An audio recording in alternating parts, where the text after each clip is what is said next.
Good morning student.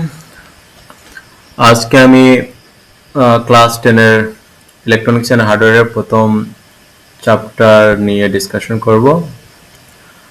বুক হবে vocational training এর বুক, যেটা প্রথম চ্যাপ্টারের নাম কি হবে?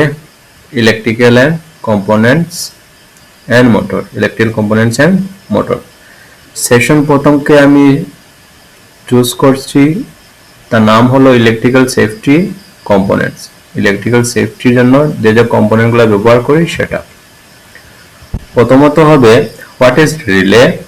তো সাধারণ ভাষায় আমি একটা ডেফিনেশন এখানে নিয়েছি, অতি সাধারণ। Relay is a electrically operated switch. It uses a small current to control a large circuit. সামান্য কারেন্ট ব্যবহার করে লার্জ সার্কিটকে আমরা কন্ট্রোল করতে পারি অ্যাজ এ সুইচ। সহজ ভাষায় রিলে হলো একটি অটো সুইচ যা কম কারেন্ট ব্যবহার করে বড় কারেন্টের সার্কিটকে অন বা অফ করতে আমরা পারি। যেমন আমরা ওয়াটার পাম্পকে অটোমেটিক স্টার্টার হিসাবে এখানে রিলে ব্যবহার করে থাকি, তা ও অটোমেটিক অন হবে এবং অফ হবে। কিসের উপর ভিত্তি করে? আমাদের প্রয়োজনের উপর ভিত্তি করে। প্রয়োজন কিভাবে আমরা বানাবো সেটা আমরা বুদ্ধির উপরে নির্ধারিত হবে। আর ইন্ডাস্ট্রিয়াল মেশিন এবং হোম অ্যাপ্লায়েন্স, ঘরের যেগুলো অ্যাপ্লায়েন্স আছে সেগুলোর উপরও আমরা ব্যবহার করতে পারি। কনস্ট্রাকশনে যদি দেখি ভিতরে কি কি থাকে, এখানে যেগুলো অ্যারো দেওয়া হয়েছে সেটা সঠিকভাবে পয়েন্ট করা হয়নি, আমার সামান্য ভুল হয়েছে, আমি নিজেই বলে দিচ্ছি। প্রথমে যেটা আছে সেটা হলো ইলেকট্রোম্যাগনেট। এখানে একটা ইলেকট্রোম্যাগনেট বানানো হয়েছে কিভাবে? আর্মেচার কয়েলগুলোকে এখানে পেঁচিয়ে তারপর যদি আমরা এটার মধ্যে ইলেকট্রিসিটি সাপ্লাই দিই তখন এটা কি হয়ে যাবে? একটা ইলেকট্রোম্যাগনেট হয়ে যাবে। ক্লাস 9 আমরা ইন্ডাক্টর সম্বন্ধে পড়াশোনা করেছিলাম। এ সম্পূর্ণ ইন্ডাক্টরের মতো কাজ করবে আর চারিদিকে এ ম্যাগনেটিক ফিল্ড সৃষ্টি করবে। কেননা আমরা জানি যে কোনো তারের মধ্যে দিয়ে ইলেকট্রিক বিদ্যুৎ প্রবাহিত করলে তার চারিদিকে কি হয়? ম্যাগনেটিক ফিল্ডেরও উৎপত্তি হয়। সেটার কারণে এটা ম্যাগনেট হিসাবেও ইলেকট্রোম্যাগনেট হিসাবে আমরা ধরে নিই। ইলেকট্রোম্যাগনেট বোনার পরে তখন তার উপরে যেটা কন্ডাক্টর থাকবে, একটা পাত থাকবে, সেটা পাতটাকে কি করবে? ম্যাগনেটের মতো খিচে নিয়ে আসবে। ম্যাগনেটের মতো কি করবে? খিচে নিয়ে আসবে। ও খিচে নেওয়ার ফলে অন্য একটা সুইচ ট্রিগার হবে। ওকে, এখানে আর্মেচার, এগুলাকে আর্মেচার বলে। আর কন্ট্যাক্ট কি? এখানে যখন এটাকে খিচবে বা টানবে তখন কি হবে? এখানে একটা কন্ট্যাক্ট সৃষ্টি হবে। কন্ট্যাক্ট সৃষ্টি হওয়ার ফলে কি হবে? আর আচ্ছা, অন্য একটা বস্তু স্প্রিং। এখানে একটা স্প্রিং লাগানো হয়েছে ভিতরে। তোমরা যদি পারো ভালোভাবে রিলেকে দেখতে পারো অনলাইন সার্চ দিয়ে। আর যদি লাগে আমাকে ভিডিওর কমেন্টে বলে দাও। আমি রিলের সম্পূর্ণ ফাংশন জানতে চাই স্যার, আমি রিলের জন্য সম্পূর্ণভাবে একটা ওয়ার্কিং ভিডিও বানিয়ে দেব। নিচে যেগুলা দেখছো পাত, এই পাতগুলাকে রিলে যে জায়গায় গিয়ে আমরা ফিট করি সার্কিটের মধ্যে, এই ফিট করার জন্য এই পাতগুলা দেওয়া হয়েছে। টার্মিনাল মানে কি? যেদিকে আমরা ইলেকট্রিক সাপ্লাই দিই, কানেকশন দিই, সেটাকে টার্মিনালস বলে। রিলে কিরকম কাজ করে সেটা আমরা বুঝে নিই। ইনপুট লো কারেন্ট। ইনপুট মানে কি? আমরা লো কারেন্ট সাপ্লাই দেব। এদিকে একটা কয়েল থাকবে পেছানো, যে কয়েলে আমরা লো কারেন্ট সাপ্লাই দেব। ঠিক আছে, সাপ্লাই দেওয়ার কারণে কি হবে? এখানে দেখো সোর্স দেওয়া হয়েছে, পজিটিভ আর নেগেটিভ। তো কারেন্ট এদিকে যাবে, যাওয়ার পর এটাকে কি করবে? এই যে ইলেকট্রোম্যাগনেট সৃষ্টি হবে, সৃষ্টির কারণে এটাকে খিচে নেবে, সুইচ অন হয়ে যাবে। এখানে নর্মাল ক্লোজ অবস্থাকে বোঝানো হয়েছে, আর এটাকে কমন মানে গ্রাউন্ডেড বা নিউট্রাল অবস্থাকে বোঝানো হয়েছে, আর নর্মালি অন অবস্থাকে এখানে বোঝানো হয়েছে। এই সার্কিটের মাধ্যমে যদি কোনো কিছু বুঝতে পারছো না, শুধু নর্মাল ভাষায় এইটার একটু সাধারণ বর্ণনা এখানে দেওয়া হয়েছে। কন্ট্যাক্ট কি? এই যে সুইচগুলোকে কন্ট্যাক্ট হচ্ছে সেটা। Small current flow through the coil, it creates magnetic field. ঠিক আছে, যেটা এখন বলেছি সেটা এখানে ভাষায় লেখা আছে যে এখানে স্মল কারেন্ট যখন সাপ্লাই দিই তখন এটা ম্যাগনেটিক ফিল্ড হিসেবে ম্যাগনেটিক ফিল্ড চারিদিকে সৃষ্টি হয়। যেমন এখানে আমি ব্যাখ্যা করে নিলাম। This pull the armature and changes the position of the contact, যেটার কারণে এটার যে চারিদিকে ম্যাগনেটিক ফিল্ড সৃষ্টি হয়, আর সৃষ্টি হওয়ার ফলে যে ম্যাগনেটিক আকর্ষণ থাকে, এই আকর্ষণের ফলে এটা এখানে টেনে নিয়ে নেয়। নো মানে কি, এটা নো না হবে, এনও মানে কি নর্মাল ওপেন, এনও মানে নর্মালি ওপেন আর এনসি মানে নর্মালি ক্লোজ। তো এটাকে ক্লোজ এন্ড ওপেন করার জন্য, সুইচ অন এন্ড অফ করার জন্য আমরা এভাবে ব্যবহার করে থাকি। কেন ব্যবহার করে থাকি? কারণ একই সার্কিটে অনেকটা রিলে ব্যবহার করলে আমরা পার্টিকুলার সার্কিটের অংশকে আমরা অন এন্ড অফ করতে পারবো একই সাথে, কোনো এক্সট্রা বা অনেকটা সুইচের প্রয়োজন হবে না, কারণ রিলেকে আমরা সুইচ হিসাবে ব্যবহার করব। চ্যাপ্টারে বাকি যে রিলে টাইপস দেওয়া হয়েছে সেটা হলো, প্রথম থার্মাল রিলে। টাইপগুলো হয়তো আগে পিছে হতে পারে, কিন্তু আমরা বুঝে নিলেই হবে। প্রথম আমি রেখেছি থার্মাল রিলে, যেটা অ্যাকচুয়ালি কিসের জন্য ব্যবহার করি?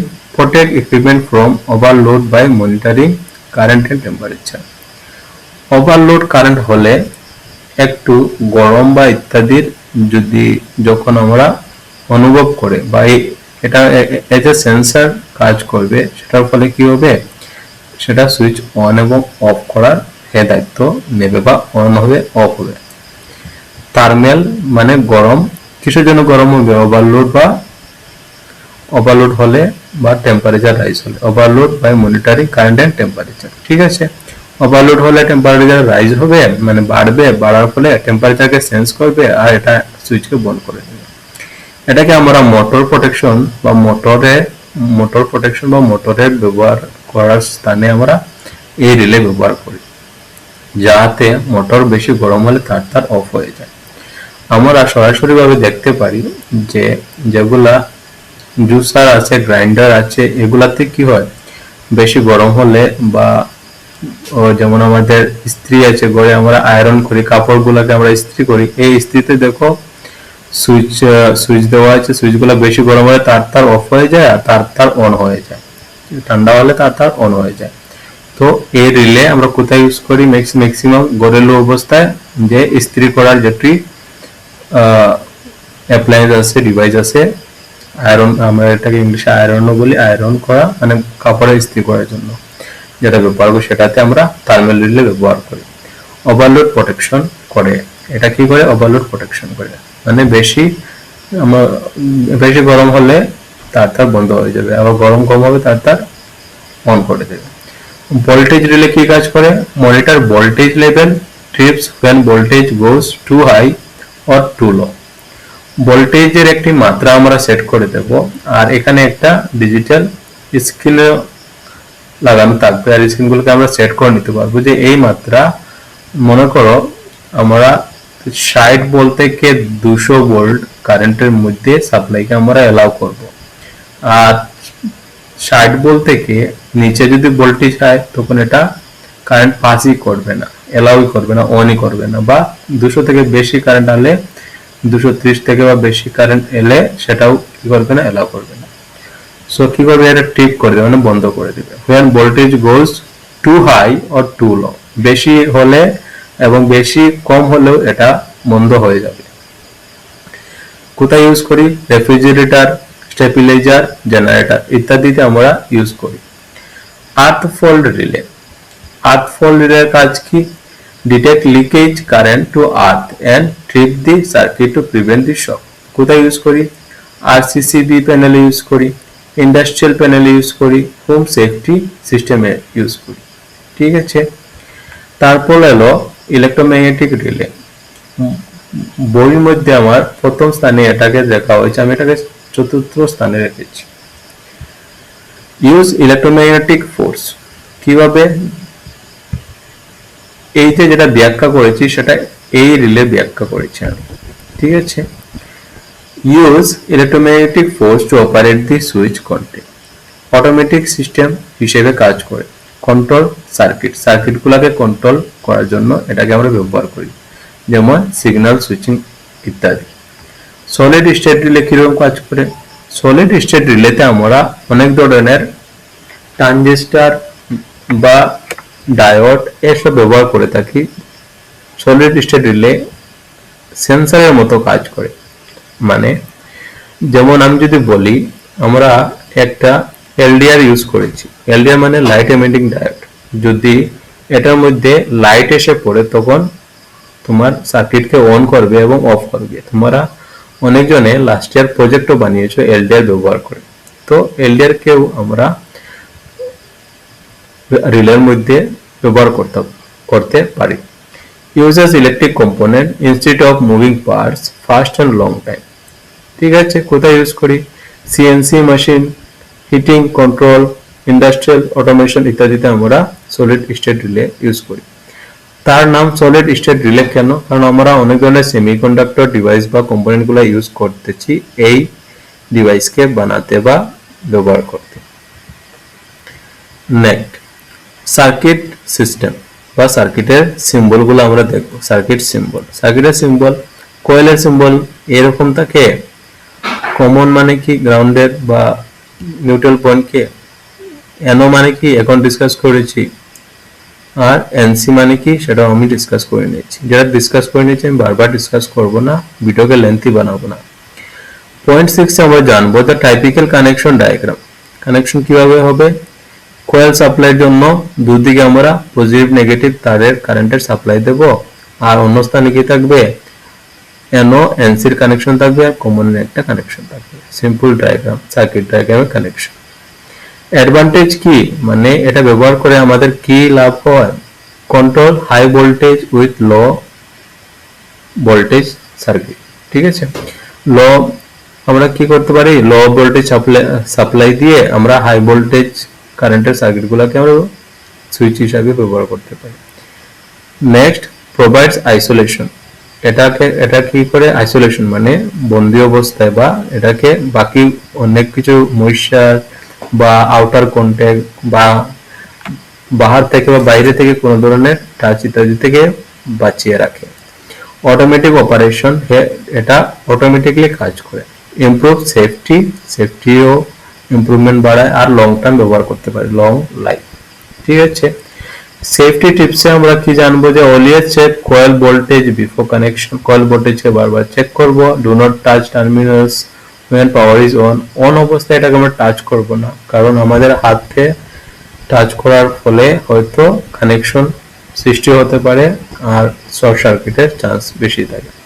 Use current rating relay for circuit. Current rating রিলেগুলো আমরা ধ্যান দিয়ে ব্যবহার করব।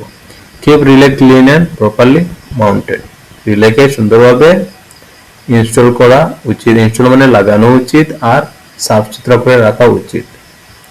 কটা কোয়েশ্চন আছে, তোমাদের কোয়েশ্চন আনসার গুলো আমি অলরেডি তোমাদের হোয়াটসঅ্যাপ গ্রুপে দিয়ে দিয়েছি, আর অন্য কোনো ভাবে লাগলে আমাকে কন্ট্যাক্ট করতে পারো। এখানে মনে রাখার জন্য কটা টিপস দিয়েছি, তোমরা এটাকেও দেখে নিও। ভিডিওকে তোমরা সেভ করে তোমরা বারবার পড়তে পারো, বা এটা অনলাইন থাকবেই, তোমরা নিজে নিজে একটু সাবধানী এবং মনোযোগভাবে পড়তে পারো এবং বারবার শিখতে পারো। এই চ্যাপ্টারের 2 নম্বর বা নেক্সট টপিক আমরা যদি বলি তা হবে মিনিয়েচার সার্কিট ব্রেকার, এমসিবি, যেটা সম্বন্ধে আমরা ক্লাস 9এও ডিসকাস করে নিয়েছি। তারপর আমরা এই ক্লাসে ডিসকাস করব। What is MCB? এমসিবির সম্পূর্ণ নাম হলো মিনিয়েচার সার্কিট ব্রেকার।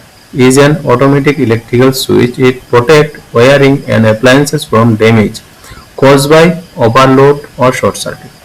এটা আমাদের ঘরের ডিভাইস বা অ্যাপ্লায়েন্স গুলাকে ওভারলোড বা শর্ট সার্কিট থেকে বাঁচায়। বাংলায় তার অনুবাদ আমি দিয়ে দিয়েছি। অতিরিক্ত কারেন্ট বা শর্ট সার্কিট হলে নিচে থেকে বিদ্যুৎ বন্ধ করে দেয় এবং আমাদের উপকরণকে সুরক্ষিত রাখে। মিনিয়েচার সার্কিট ব্রেকারের ভিতরের অবস্থাকে আমরা একটু দেখি। ঠিক আছে, ভিতরে এটা হলো আর্ক চেম্বার। এটা কি হলো? Arc chamber. তোমরা এখানে যেগুলো দেখেছো এখানে ইন্টারনাল পার্টস গুলোর নাম দেওয়া হয়েছে। পয়েন্টগুলো সুন্দরভাবে বসানো হয়নি তো কনফিউজ হবে না, আমি নিজেই বলে দিচ্ছি। প্রথম থেকে আমরা যদি শুরু করি, ইনকামিং টার্মিনাল মানে যে স্থানে আমরা ওয়্যারকে ঢুকাই, প্রথম স্থানে এদিকে আমরা ওয়্যার ঢুকাই, এখানে টার্মিনাল ব্যবস্থা দেওয়া হয়েছে। অনেকে এমসিবির ডিজাইন আলাদা আলাদা হতে পারে, তাহলে কনফিউজ করার নেই। এটা আমি ভার্চুয়ালি বানিয়েছি শুধু পড়ানোর জন্য, বোঝার জন্য। কপার ব্রেড, কপার ব্রেড এই স্থানে থাকবে। কপার ব্রেডের কাজ কি? কারেন্টকে ধরে নেওয়ার জন্য। তারপর এখানে বায়োমেট্রিক স্ট্রিপ থাকবে একটা, দেখো আর্কচুট করে থাকবে, এটার স্থানের নাম হলো আর্কচুট, যেখানে বেশি কারেন্ট বা শর্ট সার্কিট হলে এখানে আগুনের মতো স্পার্ক সৃষ্টি হয় বা গরম সৃষ্টি হয়, যেটার কারণে বায়োমেট্রিক স্ট্রিপ যেটা থাকবে ওই স্থানে বায়োমেট্রিক স্ট্রিপ এটা থাকবে, এই স্থানটা কি থাকে? ফিক্স থাকবে, ঠিক আছে। আর সুইচের মধ্যে এখানে সুইচকে এই হলো সুইচ, সুইচটাকে বন্ধ করার জন্য এখানে সম্পূর্ণ ফিক্স থাকবে। কিভাবে বন্ধ হবে?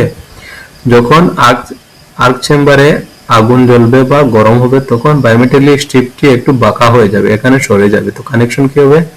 এখানে বন্ধ হয়ে, কানেকশন বন্ধ হয়ে যাবে, মানে সাপ্লাই বন্ধ। সাপ্লাই বন্ধ হওয়ার ফলে কি হবে? এখানে বুঝবে যে সুইচকে অফ করে দেয়, তো এখানে যখন ঠেলা পাবে তখন সুইচ অফ হয়ে যাবে, ঠিক আছে। আর লাস্টে এদিকে কি থাকবে? Outgoing terminal. তো ওয়্যার একদিকে ঢুকাবো সেটা হলো ইনকামিং টার্মিনাল, অন্যদিকে ওয়্যারের যে কানেকশন থাকবে পিছনের দিকে সেটা হবে আউটগোয়িং টার্মিনাল। এখানে অন অফ সুইচকে দেখানো হয়েছে, আমরা এমসিবিতে যেমন অন অফ সুইচকে আমরা দেখি। ম্যাগনেটিক কয়েল কি? এখানে একটা ম্যাগনেটিক কয়েল থাকবে যেটা ইলেকট্রোম্যাগনেট হিসেবে কাজ করবে, ঠিক আছে। নেক্সট 3 নম্বর, ওয়ার্কিং প্রিন্সিপাল কিরকম কাজ করে। ওভারলোড হলে কি হবে? Excess current or long time. Excess current যখন টেম্পারেচার বেড়ে যাবে, কারেন্ট ইনক্রিজেস, কারেন্ট যখন ইনক্রিজ হবে তার টেম্পারেচার অটোমেটিকলি বাড়বে এবং biometric strip hits up and bend. Biometric strip এটা যেখানে স্থান আছে বায়োমেট্রিক, সেটা কি হবে? বেন্ড হয়ে যাবে। এইভাবে বেন্ড হওয়ার ফলে কানেকশনটি রুদ্ধ হয়ে যাবে, মানে বন্ধ হয়ে যাবে, ফলে কারেন্ট সাপ্লাই হবে না, ঘরের ডিভাইসগুলো বেঁচে থাকবে। Next, MCB trips and breaks the circuit. Trip হওয়া মানে কিটা? এই বাঁকা হলেই যে অবস্থা সৃষ্টি হয় তাকে আমরা ট্রিপ বলি, তাকে আমরা কি বলি? ট্রিপ বলি। দ্বিতীয় কেসে কি? Short circuit. শর্ট সার্কিট হলে কি হবে? Very high current. এখানে ওভারলোড মানে ওভারলোড হওয়ার পরে ফ্লাকচুয়েশন বেশি হবে, হিট জেনারেট হবে। আর হাই কারেন্টে কি হবে? সার্টেন হাই কারেন্ট ফ্লোজ এর মধ্যে ম্যাগনেটিক কয়েল যেটি আছে, এখানে একটা ম্যাগনেটিক কয়েল যেটি আছে, এই ম্যাগনেটিক কয়েল কি হবে? Create strong magnetic field. এটা স্ট্রং ম্যাগনেটিক ফিল্ড ক্রিয়েট করবে রিলের মতো, আর বায়োমেট্রিক স্ট্রিপকে কি করবে? সেম অবস্থাতে বাঁকা করে নেবে এবং ফলে MCB trip instantly and break the circuit, সার্কিটকে ব্রেক করে দেবে, বন্ধ করে দেবে। তো এমসিবি কি করে? Automatically disconnect the power and protect the circuit. এমসিবির এই কাজ। Okay, point 4, MCB trip curve. এই একটা কার্ভ দিয়েছি আমরা শুধু জানার জন্য, বেশি ইম্পর্টেন্ট নয় এক্সামের জন্য, শুধু জানার জন্য। মনে করো আমরা মাল্টিপল রেটেড কারেন্ট ব্যবহার করছি, যেমন 1 থেকে 10 পর্যন্ত। যখন এই রেট মানে কি? 10 থেকে 20 এন মানে incoming current, trip for high current. যখন এই কারেন্ট এই অবস্থা থেকে বেশি চলে যাবে তখন কি হবে? হেভি লোডের কারণে কি করবে? এই আর্মেচার বা ম্যাগনেটিক কয়েল বায়োমেট্রিক স্ট্রিপকে রেখা করে দেবে এবং ট্রিপ হয়ে যাবে। আচ্ছা, তো এই অবস্থাকে কেন বলছি না? দেখো এই অবস্থানে প্রথমত যদি দেখি বি টাইপ 5 থেকে 5 N, trip for low current or home lighting. Low কারেন্টের জন্য এটাকে আমরা ব্যবহার করব। আর সি কি করবে? 5 থেকে 10 এন মানে trip for medium current and motor general load. Okay, motor ইত্যাদি যদি জেনারেল লোড বেড়ে যায় তাহলে কি হবে? লোড কি আর শর্ট সার্কিট কি দুটো আলাদা আলাদা ব্যাপার। লোড মানে আমাদের ঘরে বা সার্কিট বা এমসিবি তে যতটি লোড ক্যাপাসিটি থাকে সে ক্যাপাসিটি থেকে বেশি যদি আমরা লোড ব্যবহার করি, লোড মানে কি? আমাদের ঘরে যেগুলো লাইট আছে, ফ্যান আছে, সবগুলো হলো লোড। এই লোডগুলো যদি আমরা তার ক্যাপাসিটির বাইরে বেশি লোড দেওয়ার চেষ্টা করি, মোটর সোটর ইত্যাদি আমরা সুইচ অন করে নিলাম এই লোডের মধ্যে, তখন লোড বেশি হয়ে যাবে। লোড বেশি হওয়ার কারণেও সেটা আর মানে সহ্য করতে পারবে না, কারণ এই যে সার্কিট আমি বুঝিয়ে দিয়েছি যে ম্যাগনেটিক কয়েল যেটা, সেটার মধ্যে বেশি ইলেকট্রোম্যাগনেটিক ফিল্ড সৃষ্টি হবে, তার কারণে বায়োমেটাল স্ট্রিপকে বাঁকা করে নেবে আর ট্রিপ হয়ে যাবে, বন্ধ হয়ে যাবে। Rating marking explain. রেটিং কি বস্তু প্রথমে এটা বুঝে নিই। দেখো এক্সাম্পল এখানে এটা যে C16 230 volt 6000 ampere, it means MCB of type C 16 ampere 230 volt can break fault current up to 600 ampere। এই যে ক্লাস আছে বা এই যে ক্লাসকে আমরা ডিফাইন করেছি, মানে সব বস্তুর একটা একটা টাইপস আছে বা সাথে ক্লাসে ডিফাইন করা হয়েছে। এটা আমরা রেঞ্জ রেখেছি 6000 এম্পিয়ার পর্যন্ত, এটা কি করবে, সহ্য করবে বা ব্যবহার করতে পারে, তার থেকে বেশি হলে ওভারলোড সৃষ্টি হবে। এখানে ব্র্যান্ড নেম থাকবে, মানে রেটিং মানে কি, আমরা কোনো কিছু কিনতে গেলে তার রেটিং তার ক্যাপাসিটি জানিয়ে আমরা কিনব। টাইপ কি, বি টাইপ, সি টাইপ, তো সি টাইপের আমরা এখানে ডিটেলস দেওয়া হয়েছে সি টাইপের কিরকম আছে। রেটেড কারেন্ট এক্সাম্পল 16 এম্পিয়ার দেওয়া হচ্ছে, রেটেড ভোল্টেজ দেওয়া হচ্ছে 230 ভোল্ট, ব্রেকিং ক্যাপাসিটি দেওয়া হচ্ছে 6000 এম্পিয়ার। তো 6000 এম্পিয়ার পর্যন্ত ও সহ্য করবে, তাতে বেশি হলে ট্রিপ হয়ে যাবে, সেটাই এখানে বোঝার ব্যাপার। টাইপিক্যালি কানেকশন 0.6 আমরা জানবো যে টাইপিক্যালি কানেকশন ডায়াগ্রাম কিরকম হবে।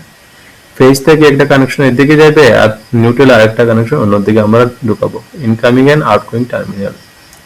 তার থেকে আমরা কানেকশনকে কোথায় দেব, আমরা গড়ে কানেকশন দেব, ঠিক আছে।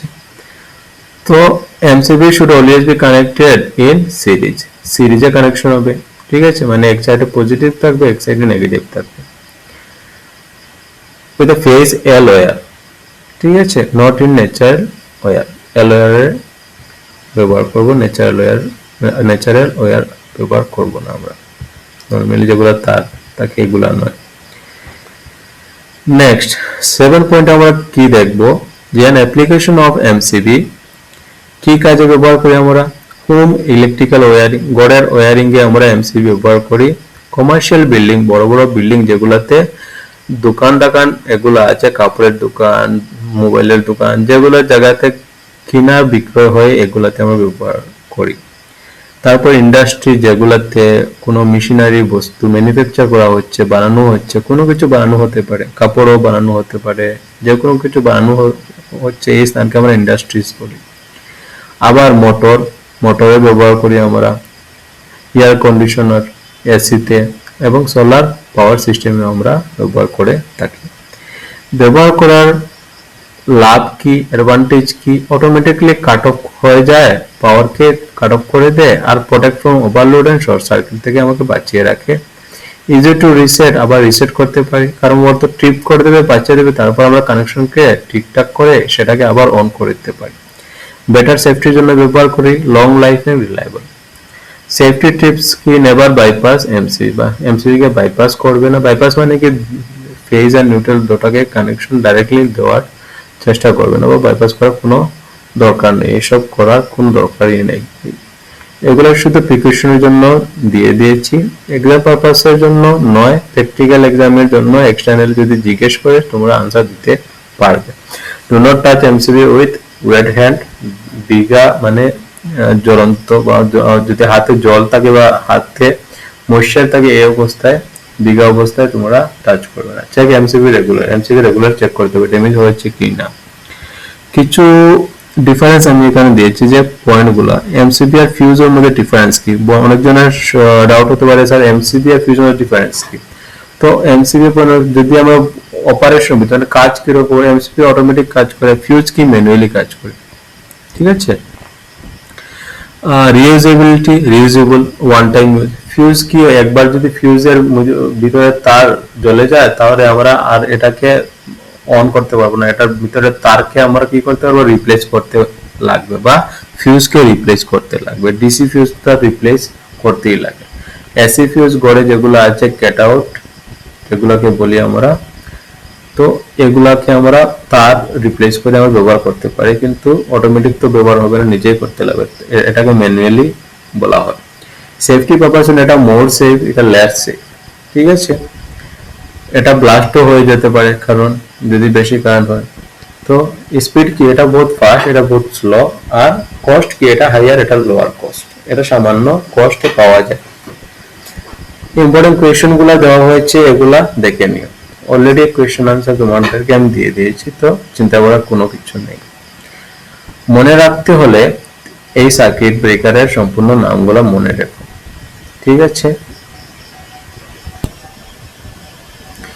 চলো আবার আমরা নেক্সট টপিকে ডিসকাস করি। নেক্সট টপিকে আছে fuse. What is fuse? Fuse কি?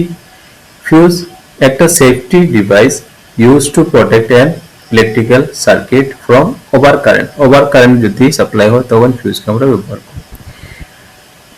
এর কন্টেন্স এর 3 ওয়্যার, একটা পাতলা ওয়্যার এখানের মধ্যে থাকে। এই ওয়্যারটা কি হয়, মেল্ট হয়ে যায়, মানে গলে যায়, গরম হলে এটা গলে যায়, এন্ড ব্রেক দি সার্কিট। গলার পরে কানেকশন, দুদিকে কানেকশন বন্ধ হয়ে গেল, কারণ ভিতরে যে কানেকশন ছিল সেটা তো জ্বলে গেল, তারটি জ্বলে গেল, জ্বলে গেলে নেই, গলে গেল। নেক্সট, কারেন্ট এক্সিস দি রেটেড লিমিট। রেটেড লিমিট মানে কি, যতটা সাপ্লাই ও সহ্য করতে পারবে সেটার উপরে গেলেই এটা গলে গেল, আর সেটার কারণে কানেকশন বন্ধ। বাংলায় আমি লিখে দিয়েছি যে অতিরিক্ত কারেন্ট প্রবাহিত হলে ফিউজের তার গরম হয়ে গলে যায় এবং সার্কিটটি কেটে যায়। এতে যন্ত্রপাতি ও তাতে আগুন লাগা থেকে রক্ষা পায়।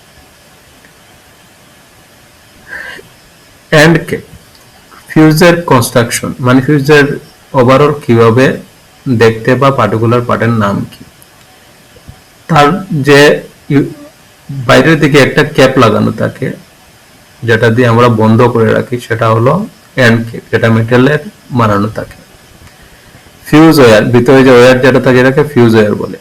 আর গ্লাস টিউব, দেখো এখানে এরো যেটা দেখানো হয়েছে, রংলি দেখানো হয়েছে, তার গ্লাস টিউব মানে কি, যে চারিদিকে যে আবরণ আছে যেটা দেখা যাচ্ছে না, ডাইরেক্টলি তারকে দেখা যাচ্ছে, তার বাইরে দেখো এদিকে এটা গ্লাসের মধ্যে থাকে, যাতে আমরা দেখতে পারি ভিতরে ফিউজের তারগুলো জ্বলেছে কি না, বা আছে ঠিক আছে কি না, খারাপ হয়েছে। নেক্সট, এরো গুলাতে ধ্যান দেবে না, মিসঅ্যালাইন হয়েছে। স্ট্যান্ড ফিলিং, কোয়েঞ্চিং আর্ক, এই যে পয়েন্ট আছে যে স্থান থেকে কারেন্ট গুলা বা আগুনের যে চিঙ্গারি বের হয়, স্পার্ক বের হয়, সেটাকে আমরা কি বলে, স্ট্যান্ড ফিলিং। তার নিচে কি হয়েছে, ক্যাপ, উপরে যেরকম ক্যাপ আছে নিচে আরেকটা ক্যাপ লাগিয়ে বন্ধ করে দেওয়া হয়েছে। তো sand absorb the heat and help in breaking the arc quickly. ওকে, এখানে স্যান্ড মানে একটা বালুর মতো বস্তু দেওয়া হয়েছে, যেখানে কি হয়েছে, এই ক্যাপের ভিতরে বা এই স্থানে, এই পয়েন্টের নিচে, এই পয়েন্টের উপরে বালুর মতো কিছু স্যান্ড ব্যবহার করা হয়েছে, যাতে গরমকে তাড়াতাড়ি ক্যাচ করে নিতে পারে আর এটাকে মেল্ট হতে সাহায্য করে। তো মেল্ট কেন করব, বাকি সার্কিট বা ডিভাইসগুলোকে বাঁচানোর জন্য। হাউ ফিউজ ওয়ার্ক, ফিউজ কিরকম কাজ করে সুন্দরভাবে বলে নিচ্ছি, তারপর এখানে আবার জানবো যে নর্মাল কারেন্ট সেফ কারেন্ট থাকে, কিন্তু এক্সেস কারেন্ট যখন হবে, ওভারলোড বা শর্ট সার্কিট হবে, তখন কি হবে, ফিউজের ওয়্যার মেল্ট হয়ে যাবে, জ্বলে যাবে, ভিতরে এরকম আগুন লেগে ওয়্যারটি জ্বলে যাবে।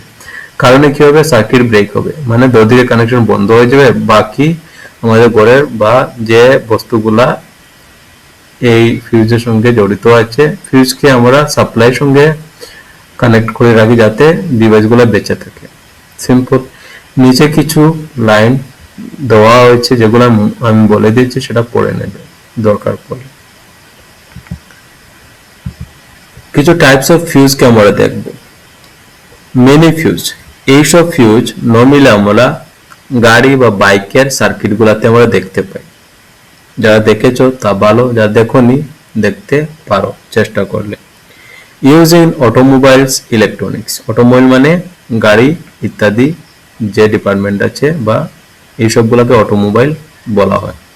অটোমোবাইলে যেগুলো সার্কিটারি থাকে, ইলেকট্রনিক্স ডিভাইস থাকে, গাড়ি বাইক ইত্যাদিতে ব্যবহার করি সেটাতে এই ধরনের মিনি ফিউজ ব্যবহার করা হয়। মিনি ফিউজের মধ্যে এরকম একটা তার থাকে যেটা তার গলে যায় গরম হলে। লো কারেন্ট রেটিং থাকে, কম কারেন্টে সাপ্লাইয়ের জন্য ব্যবহার করা হয়। ভোল্টেজ থাকে 32 ভোল্ট, ডিসি টাইপ থাকে। কার সার্কিট, অডিও সিস্টেম ইত্যাদিতে ব্যবহার করি আমরা। এসএমডি ফিউজ দেখতে কিরকম, এরকম থাকে। এটাকে আমরা সারফেস মাউন্ট ডিভাইস হিসাবে ব্যবহার করি, মানে এটাকে লাগানো যায় সারফেসের মধ্যে। ইউজ ইন পিসিবি সার্কিট, পিসিবির মধ্যে আমরা এটাকে ব্যবহার করি। যেমন ইনভার্টারের ভিতরে যে সার্কিট থাকে এই সার্কিটগুলোতে আমরা এই ফিউজগুলো ব্যবহার করি। স্মল সাইজ থাকে, ফাস্ট অ্যাক্টিং হিসেবে কাজ করে। মোবাইল ফোন, চার্জার, গ্যাজেট এইগুলোর মধ্যে এই সব ফিউজগুলো ব্যবহার করি, তাকে আমরা এসএমডি ফিউজ বলি। তো যারা দেখেছো তারা যখনই ভবিষ্যতে দেখতে পারো, দেখলে বুঝতে পারবে এটা তো এসএমডি ফিউজ। আচ্ছা, কাটেজ ফিউজ, এটার নাম কাটেজ ফিউজ কেন পড়লো সেটাও আমি বলে দিই। এটার ভিতরে যেটা তার আছে সেই তারকে আমরা খুলে চেঞ্জ করতেও পারি, তাই এটার নাম হলো কাটেজ, মানে রিফিল করা যায়। সিলিন্ডারের শেপ থাকে, মানে সিলিন্ডারের মতো শেপ থাকে। অ্যাভেলেবল ইন মেনি রেটিং, আলাদা আলাদা রেটিং এ পাওয়া যায়, মানে কারেন্টের ওভারলোড যে যারা ক্ষমতা উপরে নির্ধারিত করে আলাদা আলাদা রেটিং এর এটা পাওয়া যায়। হাই ব্রেকিং ক্যাপাসিটি, ঠিক আছে। হোম অ্যাপ্লায়েন্স, ডিস্ট্রিবিউশন বোর্ড ইত্যাদিতে আমরা ব্যবহার করি। এক্সিয়াল ফিউজ দেখতে এরকম থাকে। ওয়্যার লোড অন বোথ সাইডে কি থাকে, ওয়্যার লোড থাকে। ইউজ ইন ইলেকট্রনিক সার্কিটগুলোতে আমরা ইউজ করি। ইজি টু ইনস্টল, যেমন অ্যাম্পলিফায়ার, পাওয়ার সাপ্লাইজ, ইনস্ট্রুমেন্ট ইত্যাদি আমরা ব্যবহার করি। কমন রেটিং এর জন্য এখানে আমি লিস্ট দিয়েছি। কমন রেটিং মানে সাধারণত কোন কোন রেটিং এর থাকে।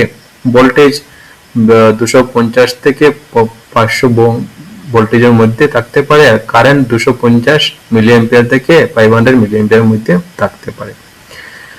1 অ্যাম্পিয়ার থেকে শুরু করে 30 অ্যাম্পিয়ারের মধ্যে আমরা মার্কেটে অ্যাভেলেবল আছে, আমরা ইউজ করতে পারি নিজের প্রয়োজন অনুযায়ী। ফিউজ ওয়্যার ম্যাটেরিয়াল কিরকম থাকে, ফিউজের মধ্যে যে ওয়্যার ব্যবহার করি সেটা কি থাকে, কপারের থাকতে পারে, সিলভার থাকতে পারে, অ্যালয় মানে টিন বা লিডের থাকতে পারে। ফিউজ ওয়্যার প্রপার্টিজ এর কি থাকে, লো মেল্টিং পয়েন্ট থাকে, আর হাই রেসিস্টিভিটি থাকে, এবং ইউনিফর্ম ক্রস সেকশন থাকে। ইউনিফর্ম ক্রস সেকশন মানে সমানভাবে কাটা থাকে, সমানভাবে বানানো থাকে, বেশি মোটা পাতলা থাকে না, সব একই শেপে থাকে সম্পূর্ণ ওয়্যারটা। লো মেল্টিং মানে তাড়াতাড়ি মেল্ট হয়ে যায়, গলে যায়। আর হাই রেজিস্টিভিটি মানে বাধা সৃষ্টি করতে অনেক বেশি। ফিউজের ক্যারেক্টার, এটাকে আমি আবার গ্রাফের মধ্যে বানিয়ে দিয়েছি। এটা এক্সামের জন্য বা আমাদের জন্য অত ইম্পর্টেন্ট নয়, শুধু বোঝার জন্য। যা বুঝে নেওয়ার দরকার আছে তোমরা নিজে বুঝে নিও। আমি এটাকে বারবার ডিসকাস করতেছি না, কারণ আমি লাস্ট টপিকে এই গ্রাফটা আমি কিরকম বুঝতে হয় সেটা ডিসকাস করে নিয়েছি। Low resistance, melt quickly during the overcurrent, accurate current rating, simple, cheap and reliable, no moving parts ইত্যাদি এখানে এই গ্রাফে শো করেছে যে হাই কারেন্ট এবং shorter melting time. High current থাকলে কি হয়, তাড়াতাড়ি মেল্ট হয়ে যাবে। লো আর কম থাকলে একটু মেল্ট হতে সময় লাগবে, আর যদি নর্মাল থাকে তাহলে কিছু হবে না। অ্যাপ্লিকেশন কোথায় কোথায় ব্যবহার করি, টিভি, হোম অ্যাপ্লায়েন্স, কার, অটোমোবাইল সার্কিটগুলো, কারের মধ্যে যেগুলো সার্কিট থাকে। তারপর পাওয়ার সাপ্লাইতে ব্যবহার করি, যেমন ইনভার্টার। ইলেকট্রিক ডিভাইসে ইউজ করি, মোবাইল টোবাইল মধ্যে যেগুলো সার্কিটারি আছে এগুলোতে। ইন্ডাস্ট্রিয়াল যেমন মোটর আছে। তারপর ডিস্ট্রিবিউশন, পাওয়ার সাপ্লাই আমরা ব্যবহার করে থাকি। এখানে কোনটা করতে হবে আর কোনটা করতে হবে না সেটা আমরা এখানে লিস্ট বানিয়েছি। Use fuse of correct rating, যে রেটিং বা ভোল্টেজের ফিউজের দরকার আছে তোমাদের ব্যবহারের জন্য, সার্কিট বা প্রজেক্ট বানানোর জন্য বা ঘরের কোনো ইকুইপমেন্টের জন্য, সেই রেটিং এর ফিউজ তোমাদেরকে কিনতে হবে, না বেশি না কম না। যদি ভুল ফিউজ কিনে নাও তাহলে সেটা এখানে কাজ করবে না। যদি হাই ভোল্টেজে লো ভোল্টেজ বা লো রেটিং এর ফিউজ ব্যবহার করো তাহলে তাড়াতাড়ি উড়ে যাবে। Replace fuse with same type of rating, সেটাই বলেছি। যদি ফিউজ উড়ে যায় তো মার্কেটে গিয়ে এই সেম ফিউজে কেনার চেষ্টা করবে। সেম ফিউজ না পাও তাহলে কিনবে না, কারণ সেম ফিউজ ছাড়া তোমার ডিভাইস চলবে না।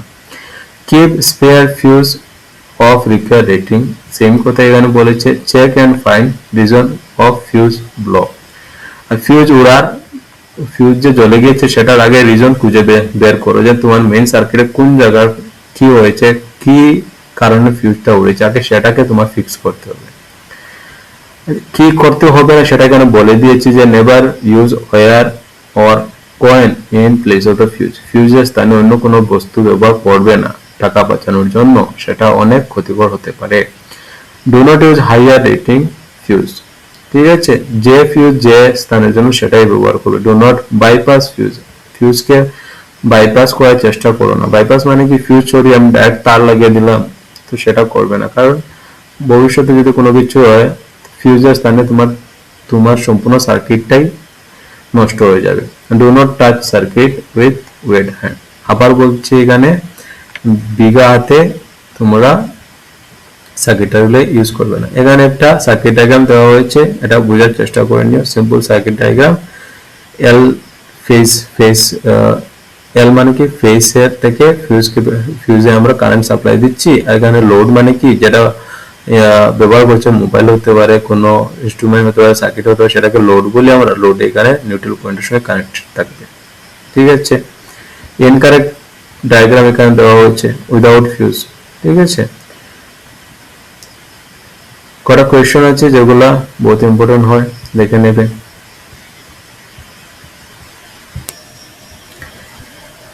আগে বাড়ি এই চ্যাপ্টারে নেক্সট টপিক আমরা ইলেকট্রোম্যাগনেটিক ইন্ডাকশন সম্বন্ধে আমরা ডিসকাস করব। What is electromagnetic induction?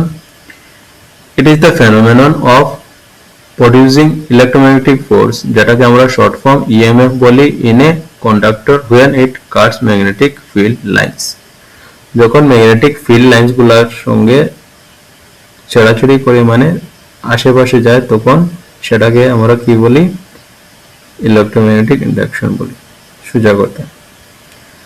আর যে ফোর্স সৃষ্টি হয় সেটাকে আমরা ইলেকট্রোমোটিভ ফোর্স বলি। বাংলা যদি বুঝি, যখন কোনো তার বা কয়েলকে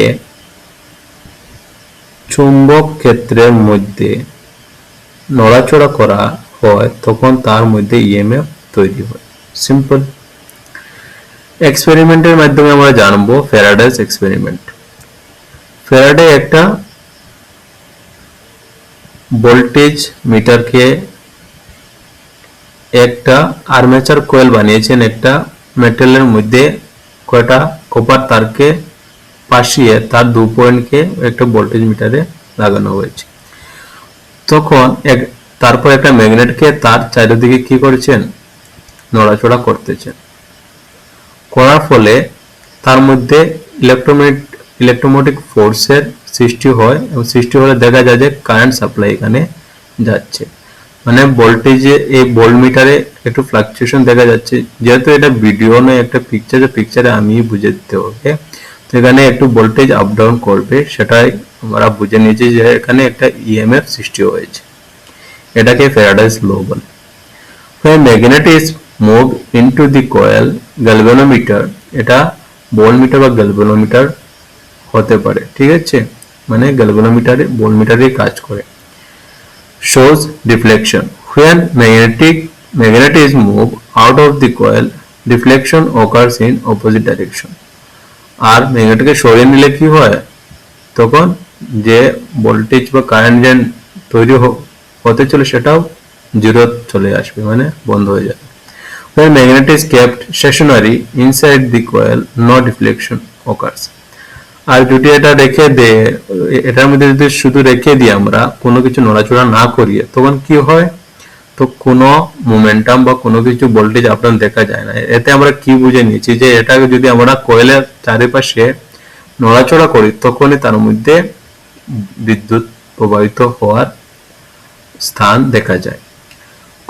কনক্লুশনে আমরা কি বুঝতে পারি, যে ইএমএফ ইজ ইন্ডিউস। ইএমএফ মানে কি, ইলেকট্রোমোটিভ ফোর্স ইন্ডিউস হবে মানে তৈরি হবে in the coil only when magnet is move relative to the coil. যখন ম্যাগনেটকে রিলেটিভ মানে বারবার নড়াচড়া করব, নো রিলেটিভ মোশন। আর যদি নড়াচড়া যদি মোশন মানে কি, নড়াচড়া করা, মোশন। যদি নড়াচড়া করি না তখন কোনো ইএমএফ দেখা যাবে না।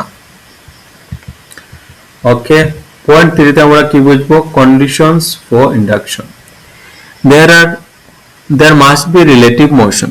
কন্ডিশন মানে কি? ইন্ডাকশনের জন্য এই যে ইলেকট্রোম্যাগনেটিক ফোর্স যেটা তৈরি হয়েছে সেটার জন্য করা কন্ডিশন আছে, যে প্রথমে রিলেটিভ মোশন থাকতে লাগবে between conductor and magnetic field.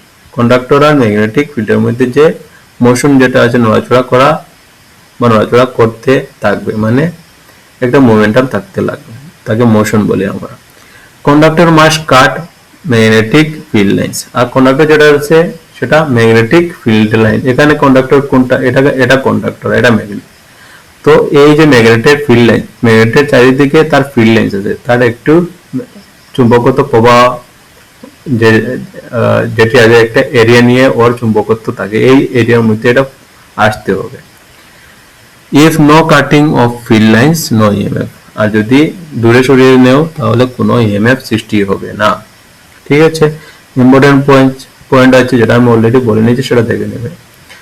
Now Faraday's law of electromagnetic induction. এখানে ফ্যারাডে দুটো ল দিয়েছেন ইলেকট্রোম্যাগনেটিক ইন্ডাকশন। কি ল দিয়েছেন? Whenever the number of magnetic field lines linked with the conductor changes, an EMF is induced in the conductor. যখনই কোনো conductor আর magnetic ফিল্ডের মধ্যে এই ধরনের ট্রানজ্যাকশন হয় বা মোমেন্টাম সৃষ্টি হয়, তার মধ্যে কি এর ফলে কি পাওয়া যায়? ইএমএফ সৃষ্টি হয়, ইলেকট্রোম্যাগনেটিক ফোর্স সৃষ্টি হয়। সেকেন্ড লতে কি বলেছেন? যে magnitude of the induce EMF মানে এটা ইএমএফ ইলেকট্রোমোটিভ ফোর্স যেটা সৃষ্টি হয়েছে সেটার যে ম্যাগনিটিউড থাকবে, তার পরিমাণ থাকবে, সেটা কি directly proportional to the rate of change of magnetic flux. এই যে লাইন্স গুলো দেখছো ম্যাগনেটিক ফিল্ডের লাইন্স, এগুলা কি ম্যাগনেটিক ফ্লাক্স বলি। এই ম্যাগনেটিক ফ্লাক্সের উপর নির্ধারিত করবে কি? নির্ধারিত করবে যে ইএমএফটা, ইএমএফ যে সৃষ্টি হবে সেটা এই ম্যাগনেটিক ফিল্ড লাইন্সের উপর নির্ধারিত করবে। মানে এটাকে ফর্মুলাতে উনি বসিয়েছেন। ফর্মুলাতে কি আছে? E inversely proportional to d phi by dt. এখানে ফাই মানে কি? ম্যাগনেটিক ফ্লাক্স ওয়েবার, আর ই মানে কি? Induce EMF. ঠিক আছে, আর টাইম কি? সেকেন্ড, মানে কত সেকেন্ড। এখানে সেকেন্ড কি? চেঞ্জ ডিটি মানে কি? Change in second. আর ডি ফাই মানে কি? Change in magnetic flux. আমরা ডি কে চেঞ্জ বা পরিবর্তনকে বুঝাই ম্যাথমেটিক্যাল ফর্মুলার মাধ্যমে। আমরা ভাষায় কি রকম ম্যাথমেটিক্যাল ফর্মুলা বুঝাই সেটা এখানে আমি বুঝিয়ে দিয়েছি। এইভাবেই আমরা বুঝতে লাগবে সায়েন্স কিরকম কাজ করে ফর্মুলার মাধ্যমে। লেন্স ল কে বুঝবো আমরা। Direction of induce EMF, EMF কি বুঝে নিয়েছি। is such that this opposes the cause or change which produce it। মানে কি? পরিবর্তিত বিদ্যুতের দিক সব সময় ওই পরিবর্তনের বিপরীত হয় যা তাকে সৃষ্টি করে। ঠিক আছে, মানে মোশন যেদিকে থাকবে কারেন্ট তার বিপরীতে সৃষ্টি হবে, সেটা এখানে বলা হয়েছে। Induce current opposes the change in magnetic field. ঠিক আছে, যেদিকে মোশন করব তার বিপরীতে কারেন্ট কি করবে? ফলো করবে। সেটা আমি ক্লাস 9 তোমাদেরকে বুঝিয়ে দিয়েছি কিরকম কারেন্ট প্রডিউস হয়। এই কারেন্ট প্রডিউসের থিওরি এখন আমরা সুন্দরভাবে বুঝতে পারছি। কে দিয়েছিলেন? লেন্স দিয়েছিলেন। ঠিক আছে, অ্যাপ্লিকেশন কি? কোন কোন বস্তু বিশেষে ব্যবহার করি আমরা? যেমন ইলেকট্রিক জেনারেটরে আমরা ব্যবহার করি, সেই পদ্ধতি লেন্স লর পদ্ধতি ব্যবহার করে। ঠিক আছে, তার মধ্যে কয়েল লাগিয়ে নিই, তারপর এটাকে তার চারিদিকে ম্যাগনেট লাগিয়ে নিই যাতে ম্যাগনেট গুলা দূরে দূরে থাকে, আর তার ম্যাগনেটিক ফিল্ড গুলা যাতে কয়েলের যে কপার কয়েলের আশেপাশে পড়তে পারে, কিন্তু তারা একটার মধ্যে সেপারেট হয়ে থাকবেন এবং এটাকে ঘুমাতে থাকবো, মানে মোশন ক্রিয়েট করব। মোশন ক্রিয়েট করলে কি হবে? ইএমএফ প্রডিউস হবে। অন্য কোন জায়গায়? ট্রান্সফরমারে আমরা ব্যবহার করি। ঠিক আছে, তারপর ইলেকট্রিক মোটর, তারপর ইন্ডাকশন কুক স্টপে আমরা ব্যবহার করি।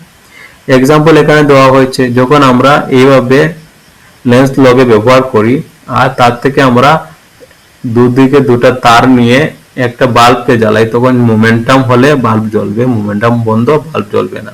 মানে এটাতে আমরা বুঝতে পারছি এই ল বা এই নিয়ম নীতি ব্যবহার করে আমরা ইলেকট্রিসিটি প্রডিউস করি, আর বাল্ব দিয়ে আমরা এটাকে পরীক্ষাভাবে বুঝতে পারি।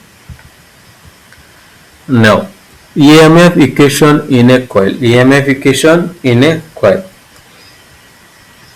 EMF এর একটি ইকুয়েশন আমরা এখানে বানিয়েছি কি, E = -n into d∅/dt। -n এখানে কি, n কি এখানে number of turns in a coil. মানে এখন আমরা বুঝে নিচ্ছি যে কপার কয়েলকে এভাবে আর্মেচারের মতো গোল গোল করে পেঁচালে আমরা আর তার দিকে ম্যাগনেট লাগিয়ে মোমেন্টাম সৃষ্টি করলে কারেন্ট প্রডিউস হয়।